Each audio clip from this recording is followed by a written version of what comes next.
Hello and welcome to RCR's webinar on Women in Wireless. Thank you all for joining us today. I'm Kelly Hill, technology reporter for RCR Wireless News, and I'll be your moderator today.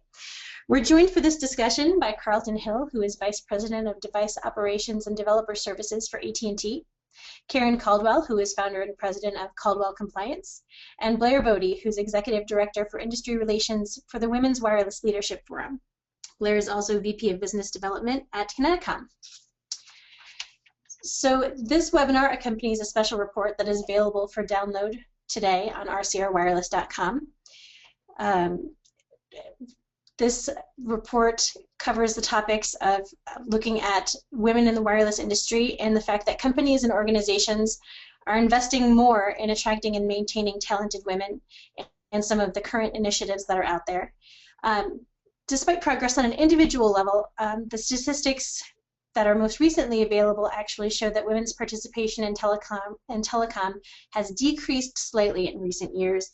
It's about a 1 to 2 and sometimes 3% drop over the past few years, according to federal statistics on the telecom industry. However, federal programs do exist as revenue sources for encouraging women-owned and women-led tech companies. The report includes some information on a few of those. Generally, women seem to see change happening, but it's happening slowly.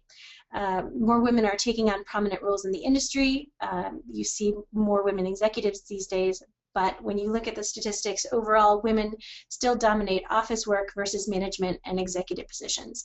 And when you start to look at some of those statistics, it's on the order of, you know, a 60-40 men versus women split in the industry. And when you look at office and clerical work, it's about 70% women versus about 80% of executives being men. So there's still quite a bit of a difference there. There are a number of efforts underway to encourage girls and young women to study science, technology, engineering, and math subject areas, and that includes quite a few companies in the wireless space as well. So we are joined, our first speaker today is going to be Carlton Hill of AT&T. Carlton, please go ahead. Thanks, Kelly, and hello, everybody. I'm going to fill you in quickly on my background and some of my experiences as a woman in tech and some of the lessons that I've learned, but quickly, hopefully, get along to my other colleagues on the panel and even more importantly, your questions and answers. So if you'll go to the next slide, Kelly. I graduated from college in 1981, so I may be the elder statesman of this panel, but I was in just the 10th class of women to graduate from Yale.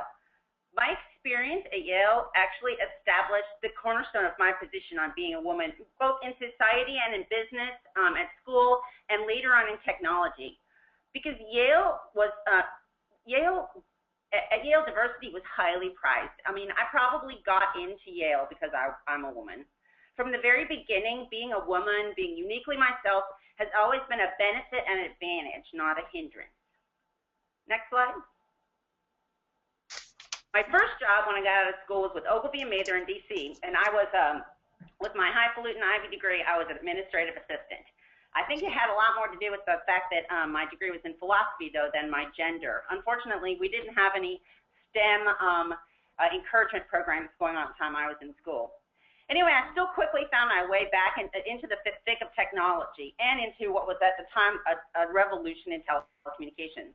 O&M was handling public relations for MCI in the AT&T divestiture suit, and the entire world of communications was about to change in every way possible, really, from competition to technology. I moved to Atlanta to actually run media roadshows as MCI launched the first competitive telecom service in the United States. And I learned my first lessons about technology and opportunity. The first thing I learned was you don't have to be an engineer to get into the middle of a tech world. There are roles for marketers and designers, public relations people like I was, financiers, opportunities for everyone. And I also learned that you needed to get in on the ground floor of something.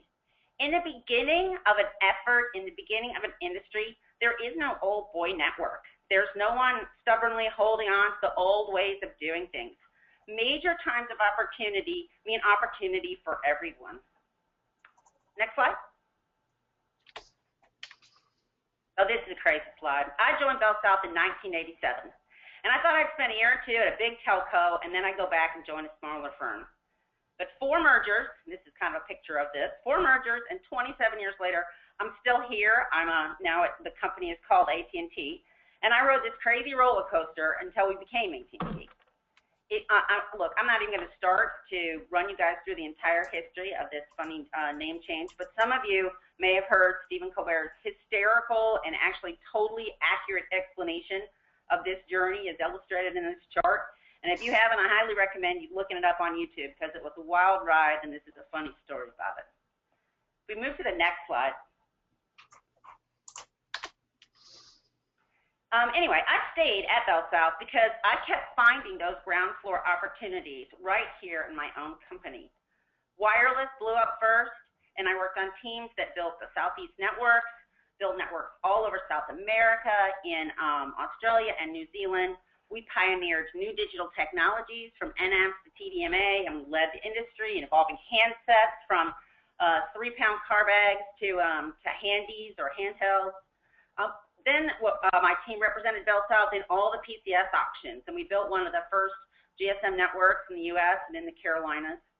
We launched one of the first WAP gateways to facilitate mobile data in the late 90s, and we also launched what is now the oldest program in the world and still running today. And in fact, that's my job today, is running that program.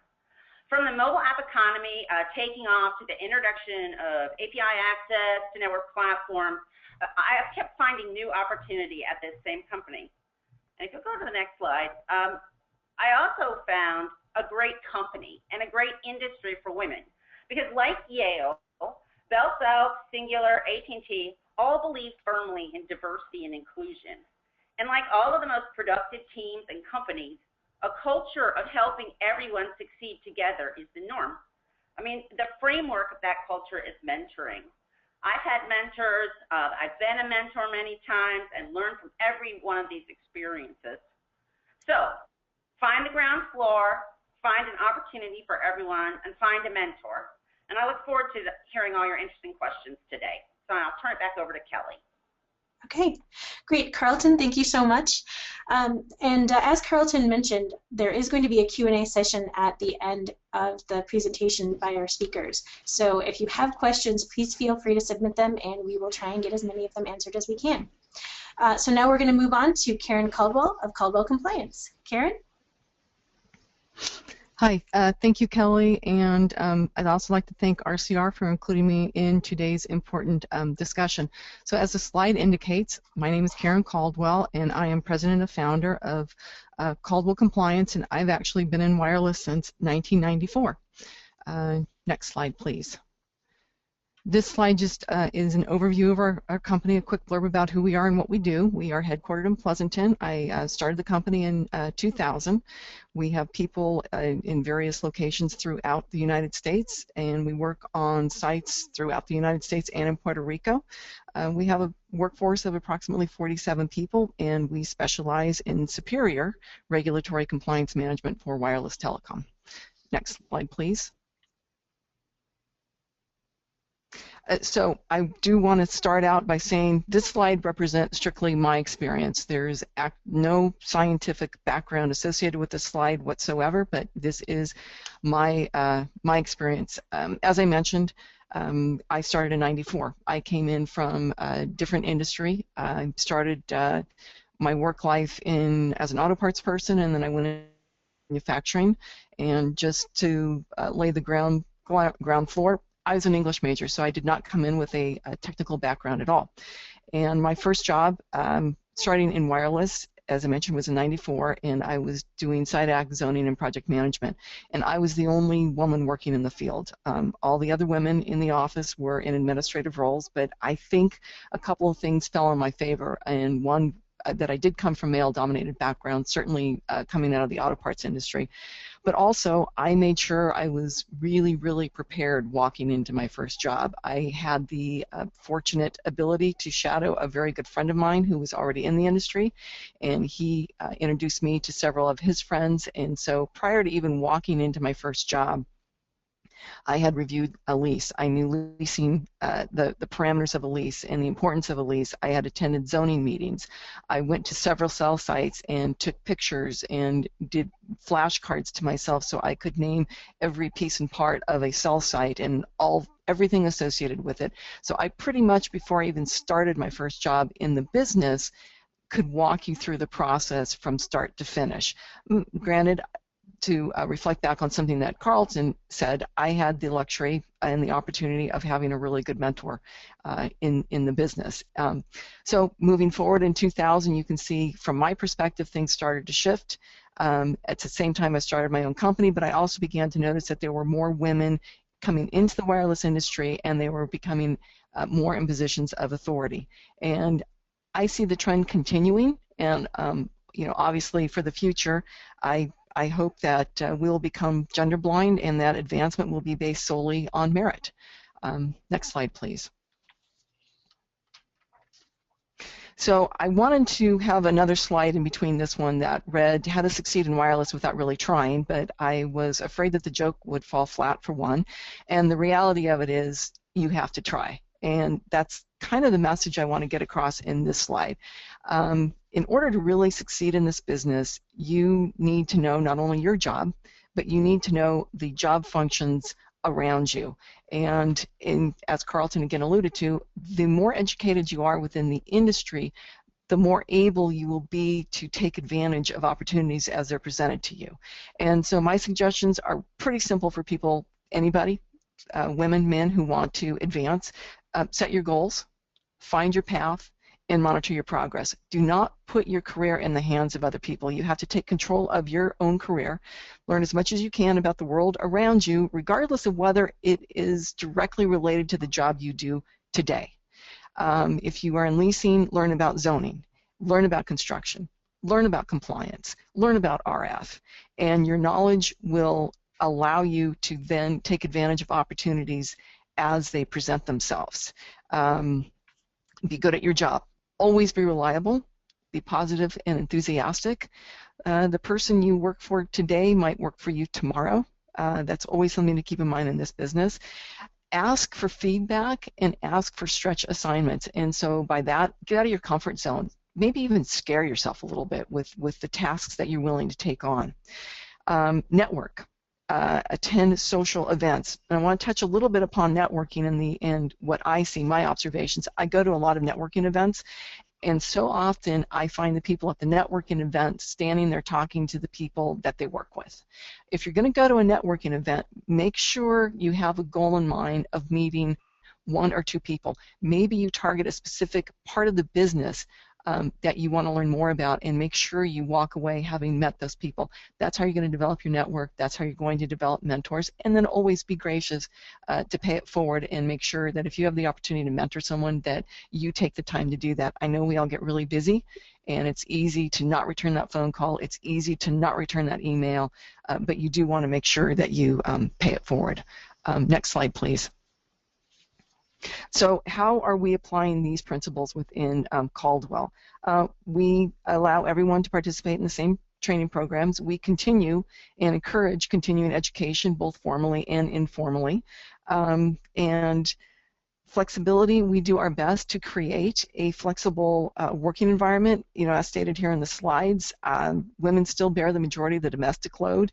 I can't do anything to change that, but what we can do is work as best as possible to create a working environment that does allow flexibility, so people can go to the soccer game or the school play or the doctor's appointments or whatever it is that they need to do, because the reality of it is life continues on whether we are there or not.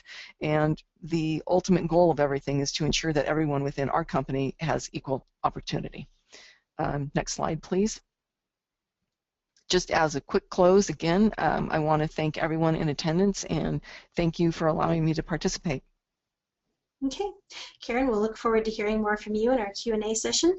And we would like to go on to Blair Bodie, who is Executive Director for Industry Relations for the Women's Wireless Leadership Forum and also Vice President of Business Development for Kineticom. Blair? Thank you, Kelly, and thanks, RCR, for having me today.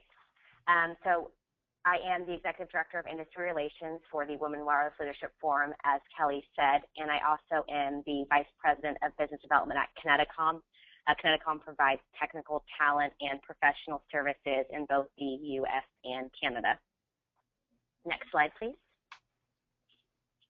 So before I get into the WWLF, I just wanted to do a brief slide on myself and how I entered into the organization. So I am somewhat a newcomer. I started in the wireless industry in 2004 and was brand new to the technical wireless landscape. And while navigating my career with Kineticom, I realized that I wanted additional support and guidance to further my success. Outside of traditional business books and sales trainings that the company was providing me, I wanted a female mentor. I was eager to learn and speak with another female, and so that's what brought me into the organization with WWLF in 2007, and then I became the Executive Director of Industry Relations in 2012. Next slide. So I wanted to start off with this quote by Terry Barkley, the CEO of Infirm Center for Leadership, and she said that research shows there's a strong correlation between how well top corporations develop and promote women leaders and how successful those corporations are in the marketplace. If companies lag behind when it comes to utilizing talented women, they could be at a big disadvantage compared to their peers and competitors. And I think that's definitely true, as we've seen an incredible growth rate in women-led companies over the last few years. Next slide. So what is the Women's Wireless Leadership Forum? It's a volunteer association, and it was created for women in the wireless communications industry, led by a group of diverse women. And what does this organization offer? What's the opportunity here? And it's to make new connections and to network. We keep hearing the word networking, and networking has become something that's truly required to do day in, day out. A lot of times people will limit themselves and will start to network when a crisis happens, when they lose their job. But it's really become the standard for your day-to-day role. Also advancing career opportunities.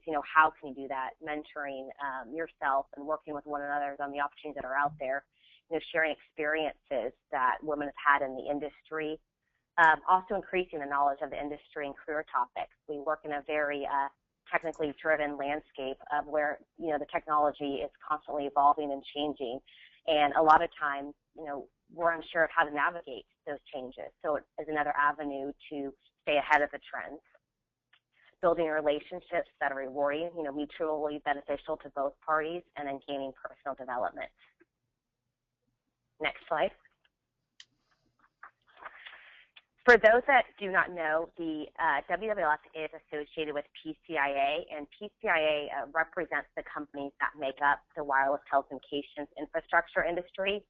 And members include carriers, infrastructure providers, and professional services firms that own and manage more than 125,000 telecommunications facilities throughout the world.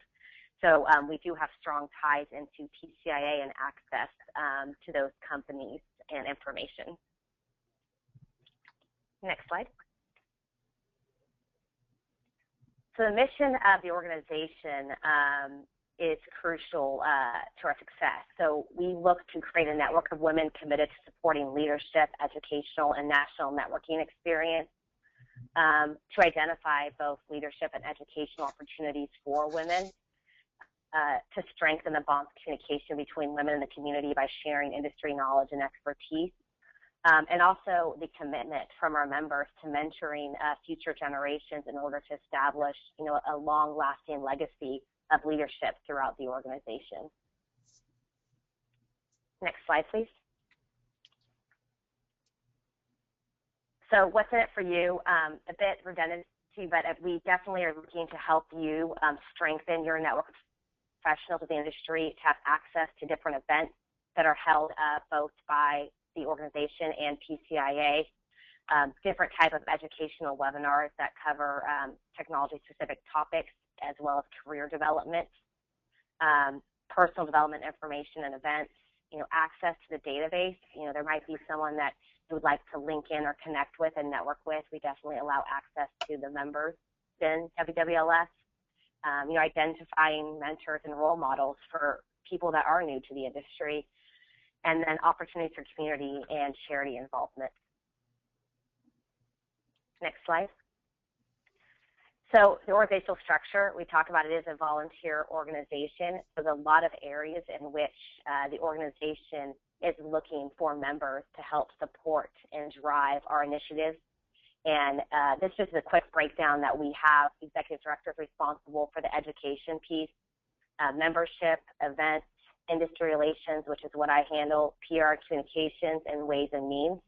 So we're definitely looking to expand upon and improve within each of those areas, as well as we have regional directors across the U.S. that their primary responsibility is to organize and promote events within the 7 regions. Next slide.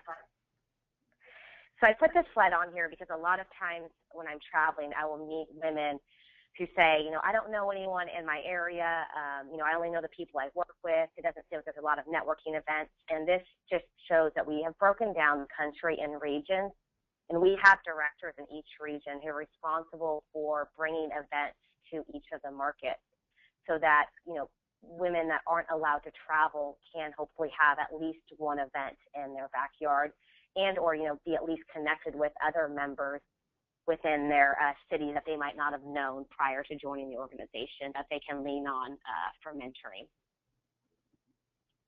Next slide. So looking ahead, there are upcoming educational series for WLS, as well as networking events. We offer a fellowship award, there's regional events, and then the upcoming event at CTIA in Las Vegas this September. Next slide.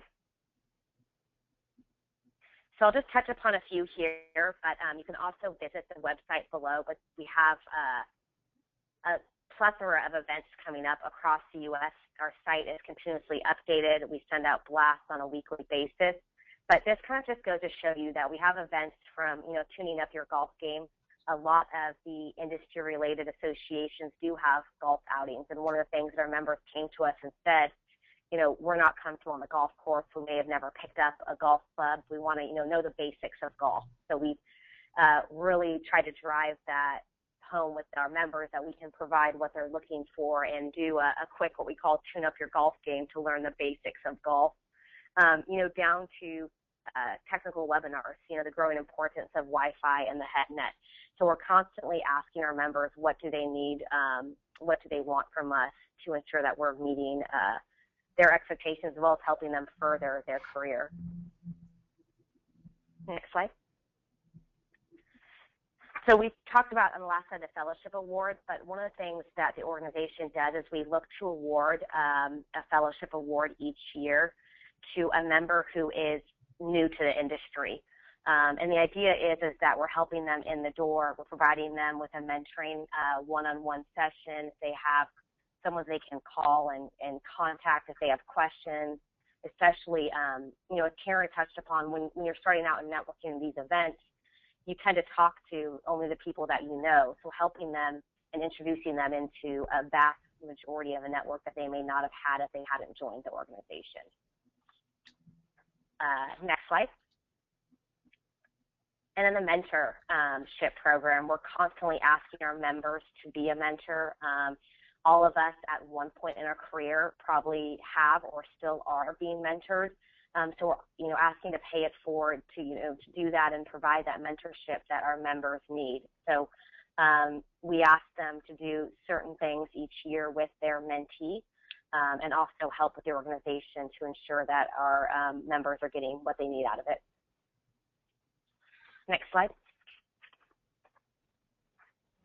I just want to end with some successful women entrepreneurs and leaders with their quotes. Marissa Mayer, the CEO of Yahoo, said, I always did something I was a little not ready to do. I think that's how you grow. When there's that moment of, wow, I'm not really sure I can do this, and you push through those moments, that's when you have a breakthrough. And then Jeannie Rometty of IBM said, I learned to always take on things I'd never done before. Growth and comfort do not coexist. Okay. Great, Blair, thank you so much. We're going to get into the Q&A session of the webinar now. Again, just a reminder for our audience, I see there are about 150 of you out there, and I'd like to see some more questions coming in for our panelists, either specifically or generally, so that we can, have a discussion that involves you. So I'm going to start out by asking our panelists just kind of a general question on what you see as the biggest challenges for working women in the wireless industry. And maybe Carlton, we can start with you, and then either one of our other panelists who'd like to answer that can chime in. Sure, I'll be glad to start. And I guess the first thing I'd say about that is that I actually think that wireless is a really great place for women to work, because communications is sort of at the core of societal fabric, and in order to create the technology to facilitate communications, you've got to have the perspectives of everybody from that fabric. So there's a natural role for women. That being said, I will also mention that in the past, there's been more opportunity for women at the working level, and I think someone mentioned this before. And you've seen less women really coming to the top of the administrative or managerial levels. But we're beginning to see more of that now. And I think, folks have been talking lately about how that happens. And I think it happens because women are getting more aggressive about leaning in and making a bid for those levels of the business. So, right now I think that's probably the biggest next step we're making in our industry for women, is getting them to the top of the ladder. Okay, any other thoughts there on challenges for women in the industry? If not, we'll move on to Karen. We had a question. Karen, we had a question for you, and someone asked if you could recommend some good resources for learning more about lease components. Real estate. Perhaps take a real estate course, obtaining a lease agreement, and some of them would be public knowledge if they've been done with a government entity, obtaining a lease agreement and going through and reading it, perhaps a negotiation course, just to give you a better idea of some of the things that would go on. If you could find a mentor, perhaps you could even accompany them when they go out and meet with a landlord and review a lease. Okay, great. All right, so let's talk a little bit about some of the programs and initiatives out there.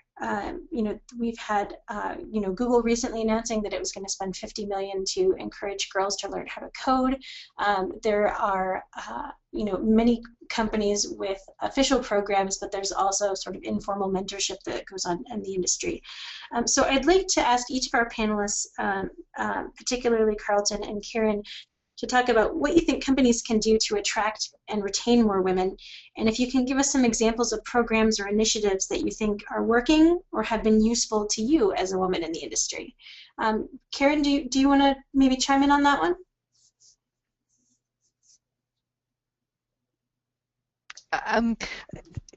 Having worked for my own company for so long, it's a little difficult for me to have an outsider perspective on that.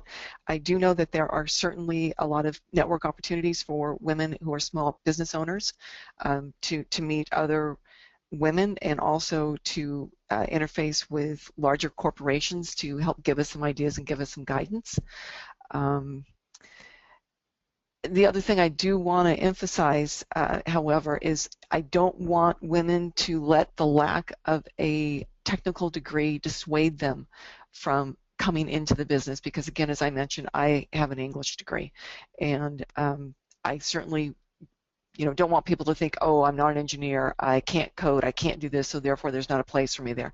That's absolutely not true. It's not reality. Okay.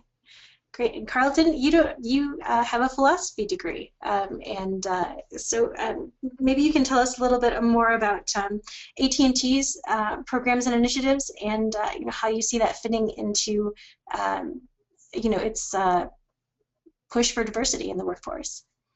Sure, I'd be glad to. And I do have a philosophy degree and a law degree, no technical degrees.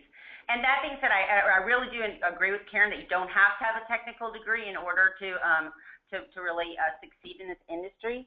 I am a strong proponent that everybody should get some experience with coding, men, women, girls, boys. And one of the programs that we run through our developer program actually does make sure that about a third of the hackathons that we run every weekend all over the country are focused on women and getting women and young people involved in coding, because I do think that experience with software is very important. We have very active women in wireless groups at AT&T that allow for a great networking opportunity and great mentoring opportunities. But I'd like to mention one activity that goes on at our company that's not so formal, that I think is very supportive of women, and that is that our company is very supportive of a work-life balance that includes respecting, the creation of family and a woman's role as a mother. So that we often have women who decide to take some time to go home and be with their children when they're small or when they're teenagers, which is when they really need you around, and we actively welcome them back to the company once they feel that that's appropriate in their sort of timeline. And that's something that's really become more prevalent over the last decade, I'd say. It used to be that if you made that decision to go home, it was very hard to get back in the workplace. And we're evolving past that, which is a very good thing to see. Okay, great. And I also want to mention in the report, there's a few other examples of these type of programs. Alcatel-Lucent, for one, has an online networking program that its employees can use that I thought was an interesting use of technology to promote networking, especially when you are a company that covers a wide geography. So those options are out there while making use of the technology that this industry enables. So when we think about these kind of programs and groups, the GSMA has its Connected Women program. I mentioned Google's initiative earlier on Girls in Coding. There are an increasing number of these, but many of them are only a few years old. So this is something that is definitely still in a fairly early stage of development, these kind of formal, some of the formal programs by companies. And I'd like to ask our panelists why you think this area is gaining ground now, and what's going on in the market or in companies that's leading to an increased interest in attracting women. Blair, maybe we can start with you. Sure. I think it's gaining ground because of the certain skill sets and qualities, that women have and can bring to the table. So I think companies are recognizing that. I think also Carlton touched upon the companies that are more open to the lifestyle of the work balance. And I think one of the things that women have done in the past is they limit themselves on career opportunities, and mainly because of the future, an unknown future. And I think the key to that is that no one knows what the future will hold. There's always going to be obstacles regardless of the choices that you make in your career. So if you're smart enough to have the ability to advance your career, you'll be smart enough to find the solutions when you do get to that next stage. So I think women are seeing that they can see that success and have that personal future that they may dream for themselves and be able to do both. Okay. Carlton or Karen, thoughts on why this is an area of interest now? This is Karen. I think that women are just feeling more comfortable and gaining more of a voice in the industry than what we've seen in the past, and maybe even recognizing more of the importance of doing better at supporting each other. That's the sense that I get, again, having been in the business for quite a few years. We seem to be more willing to help each other, whereas I certainly have had past experiences in this industry and in other industries where some of my bigger adversaries were women. So that's just kind of a cultural shift that I'm seeing. Okay, Carlton, any additional thoughts, or should we move on? I would just agree with Karen. I just think that that women are more relaxed in the positions within the industry, and there's a lot more mentoring and networking going on and encouragement.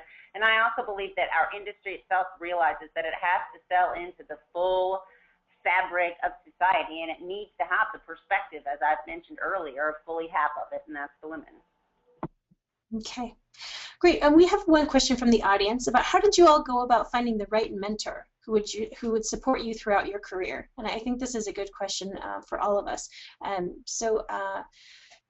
Karen, I know you mentioned that you had an introduction to the industry through a particular mentor. Maybe you can talk a little bit about your experience in discovering mentors in the industry. Yes, I was very, very fortunate. It was a very good friend of mine from college that was in the wireless industry, and I was looking to move out of electronics. And through his connections and his relationships, I was able to meet additional people. And then, of course, as my network grew and as my focus within the business grew or changed, I was able to find people with different experiences that were willing to continue to mentor me. So certainly my original mentor, he's still my mentor. I still talk to him frequently about things, about the industry, about the business, but also along the way I have found other people who have been supportive and very helpful. But I've also always really, and this is important, made an effort to, again, as I've stated, pay it forward. Mm-hmm. Blair, how did you find mentors within the industry? I was first provided with a mentor within Kineticom when I first started industries, and it's his responsibility to advise me on my career, to help me navigate, challenges that arose. And as I started to move throughout my career, I realized that, I wanted additional mentors. And I think the key for me was realizing that you don't have to have just one mentor. A lot of people can be your mentor, and finding that person that you need. And as I touched upon the slides earlier, that was one of the reasons that I reached out to the Women in Wireless Leadership Forum, is I wanted to find a female mentor that had grown in their career to talk about certain challenges that I faced and wanted advice on how to move forward. Okay. And Carlton, do you want to chime in on how you found your mentor or mentors throughout your career? Sure. And we have a lot of formal mentoring programs at AT&T, both interdepartment, extra-department, cross-department, women and men, and a lot of different opportunities. But to tell you the truth, what I've always done is look for the people that I really admired, that I really looked up to, that I really respected, and then aggressively pursued them as mentors. I've also tried to volunteer all throughout my career for extra projects and new projects that often were being led by very exciting people within the industry and within the company, so that I could get to know them and if possible, set up a mentoring relationship. We've talked a lot about networking and mentoring here today, and those two things are very closely aligned. Really thorough and devoted networking will find you the right, great, valuable mentors. Okay, great. I just want to share an audience comment from Lynn Gregg. She says to note that Mary Dillon was longtime CEO of US Cellular, and Lynn says that while she was with McCaw and at AT&T Wireless, our executive ranks were filled with women, which I think Carlton would agree is still the case today. Lynn says, I've been in a range of tech areas for 30 years, and wireless has been the one area that is filled with women. Other tech areas need to catch up. So for our panelists, I have another question here, and this was something that I encountered in reporting this piece, and also talking to the Small Business Administration, which administers some of the programs that are out there to encourage women-led and women-owned businesses, and also to support women entrepreneurs in all areas, but definitely in the tech industry as well. And Erin from the SBA, cited some studies showing that women entrepreneurs often view risk, particularly financial risk, differently than men, and tend to be more conservative in risk-taking.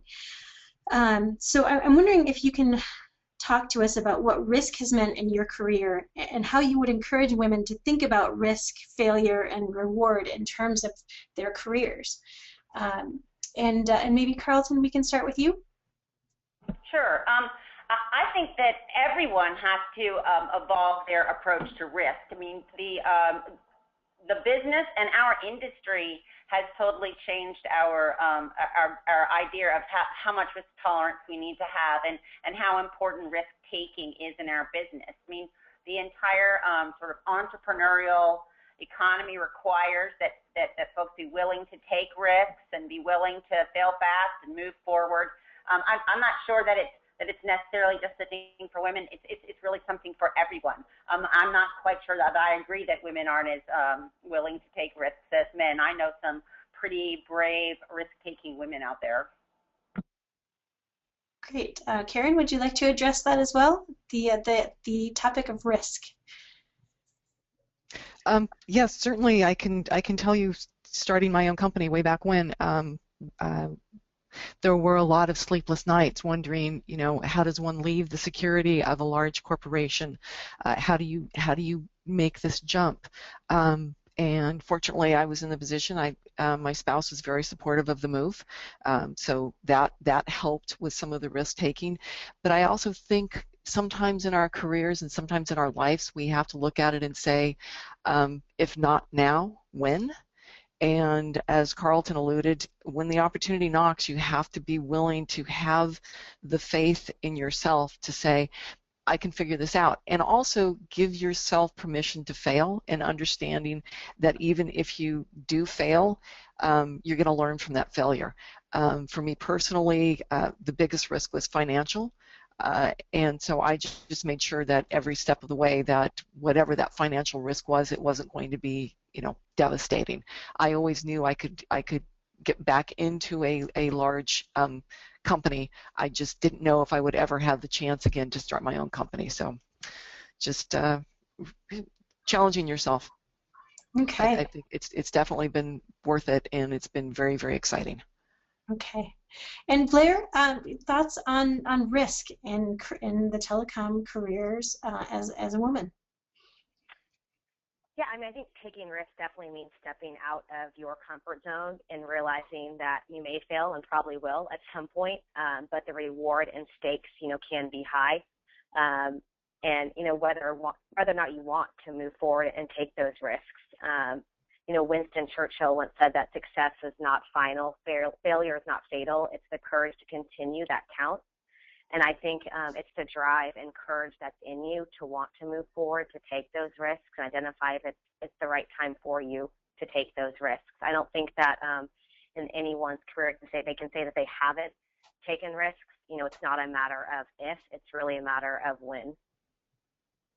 Okay, great. Audience, thank you so much for your questions. We have one final question for our panelists, and I'd like each of you to talk a little bit more about networking. All of you have mentioned the importance of networking, and I'd like to kind of leave our audience with a few of maybe your best tips, or just your take on what networking really means and how it can be used as a successful tool to advance your career. Blair, I'm hoping we can start with you on that one. Sure. So for me, networking is building relationships on the basis of trust and a value add, you know, a give and take on both sides. You know, as we touched upon earlier, a lot of times people will start to network and want to build those relationships, you know, when a crisis hits, when they lose their job, you know, they're scrambling really quickly to make contacts and find a job. And also, you know, people tend to stop networking when they get a job, when they're comfortable. So I would say, you know, not only does networking help when you find a job, but if you want to grow in your career, I truly believe it's instrumental to continue to network within your current company, you know, and outside of your workplace. It's definitely something that should become part of your lifestyle, part of your day-to-day that you do in your role. Okay. Karen, maybe we can, I know you've mentioned networking several times, and I'd like to just reiterate your view on how that's been beneficial. Well, again, certainly getting into the business, it was incredibly beneficial for me, but this is an really interesting topic to me, because as I mentioned, you know, do see people at these events and they just stay in their groups and they don't branch out. And I think it's important to acknowledge that networking isn't easy for everybody. It's very difficult for some people to approach a stranger at a networking event. They're uncomfortable. They don't know how to do that. And I don't know, maybe that's a good course for WWLF to offer up. I think that once you give it a try, I always think of a good opening line. If I'm at a seminar, I'll walk up to someone and say, what were you hoping to learn at today's seminar? And get them talking. And once you get people comfortable, then you can start to establish that relationship. And I completely agree with Blair. It's very easy once we get in our careers and we get in our jobs and we've been there all day long and we think, oh, that networking event's tonight, I'm too tired, I don't want to go. It's important not to let those opportunities pass you by. And if you do go to a networking event and you are uncomfortable, maybe there's someone in your immediate group that is comfortable and that can walk up and, so to speak, be your wingman. Okay. Carlton, final thoughts on networking? Sure, and I agree with everything that both Kelly and Kim said. And I think the thing that I would add is to make sure that you consider all the opportunities for networking. I think that we often think of networking as meeting with other people in our industry and expanding our relationships within our industry. And I think we need to remember that we also need to look inside our companies and remember to network within our companies and within our own teams so that we're maximizing our ability to work together productively. And I think we need to remember to network far out into into society. I think that volunteer work and participation in your community is also an important form of networking to make sure that you can keep your business tied to its market and its target customers. And you never know who you're going to meet. That's for sure. Okay. Great. Well, we've been joined today excuse me, by Carlton Hill, who is Vice President of Device Operations and Developer Services for AT&T. We've heard from Kieran Caldwell, who is founder and president of Caldwell Compliance. And we also had Blair Bodie, who is VP of Business Development at Kineticom and Executive Director for Industry Relations for the Women's Wireless Leadership Forum. Ladies, thank you so much. This has been a great conversation. We really appreciate all of your input. And for our audience, we hope that you'll download the Women in Wireless Special Report from RCRWireless.com. Thank you for joining the webinar, and have a good day.